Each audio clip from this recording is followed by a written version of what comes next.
comme les rois mages en Galilée. Suivais des yeux l'étoile du berger. Où tu iras, j'irai, fidèle comme une ombre. Oups, je crois que je me suis un peu emportée. Bonjour les gourmands. Je crois que vous avez compris qu'aujourd'hui on va faire une galette des rois, enfin non, plutôt une couronne des rois, parce qu'après les repas bien costauds du Nouvel An et de Noël, on va passer avec une couronne des rois avec des fruits confits et une bonne brioche. Allez, c'est parti pour la cuisine.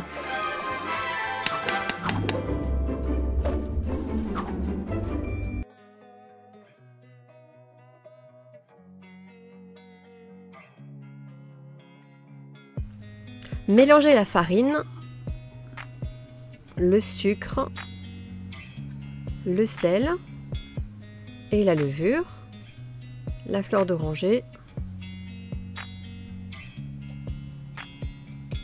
Mélangez à vitesse douce. Ajoutez les œufs petit à petit tout en mettant à vitesse moyenne.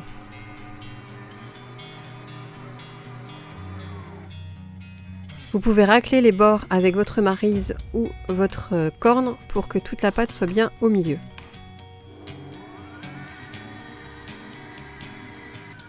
Ajoutez le beurre mou et mélangez pendant 10 minutes afin d'obtenir une pâte souple et homogène.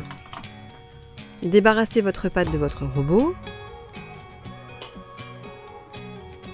Formez une boule avec votre pâte pour ensuite la mettre dans un saladier et la filmer au contact. Et laissez-la reposer 1 heure à température ambiante.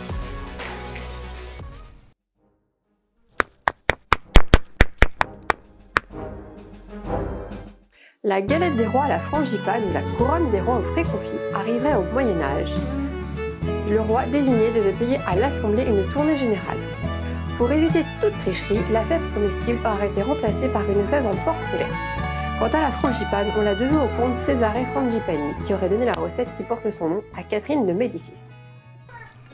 Une fois que notre pâte a reposé 1 heure à température ambiante, sortez-la du saladier pour la dégazer. Vous la remettez dans le même saladier, vous la refilmez au contact pour que le film alimentaire touche bien la pâte et vous la mettez 1 heure au réfrigérateur. Après le deuxième temps de repos, on sort la pâte du saladier, on va fleurer un peu notre plan de travail et on va abaisser notre pâte avec un rouleau à pâtisserie pour qu'elle prenne une forme un peu rectangulaire. Une fois votre rectangle fait, prenez vos fruits confits et mettez-les au centre de la pâte. Sans oublier la fève à mettre au milieu. Ensuite, commencez à rouler votre rectangle pour former une couronne. Une fois votre boudin de pâte transformé en belle couronne, disposez-le sur une plaque de cuisson recouverte de papier sulfurisé et laissez-le à température ambiante pendant 1h30 recouverte d'un torchon.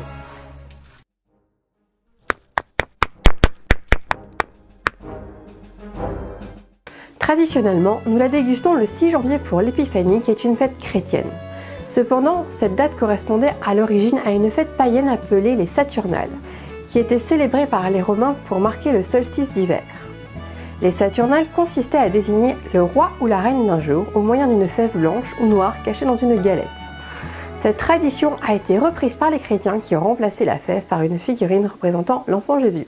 Préchauffez votre four à 180 degrés. Préparez votre dorure pour la brioche avec un œuf et 2 cuillères à soupe de lait. Battre l'œuf et le lait comme une omelette pour faire un beau mélange homogène. A l'aide d'un pinceau, prenez votre dorure et badigeonnez toute votre couronne pour qu'elle ait un aspect bien brillant et bien doré à la sortie du four.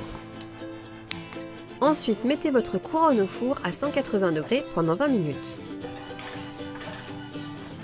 Pendant que notre brioche cuit, nous allons préparer le sirop avec de l'eau, du sucre que nous allons porter à ébullition,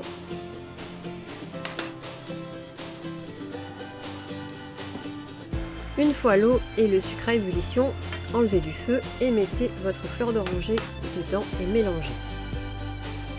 Votre sirop est prêt.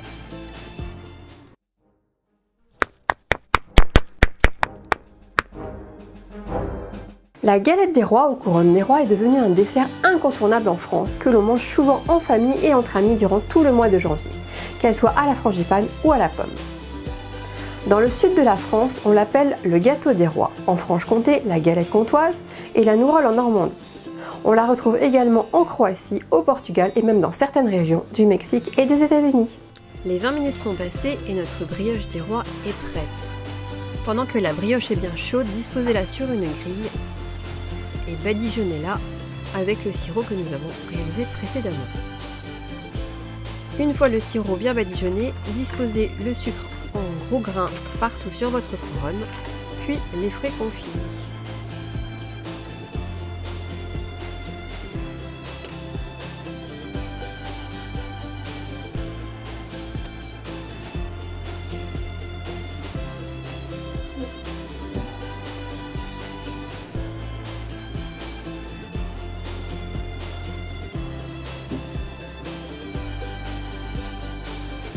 Ou de gros dragibus verts et rouges qui amuseront autant les enfants que les grands.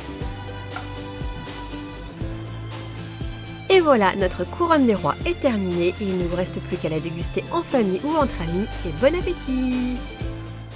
Je vous souhaite une très bonne année, pleine d'amour, de réussite, d'argent, de chance, de tout ce que vous voulez. Prenez soin de vous. J'espère que la recette vous a plu. N'hésitez pas à activer la clochette pour les notifications, mettre un petit commentaire, ça fait toujours plaisir, un like aussi et en plus ça fait grandir la chaîne. À bientôt!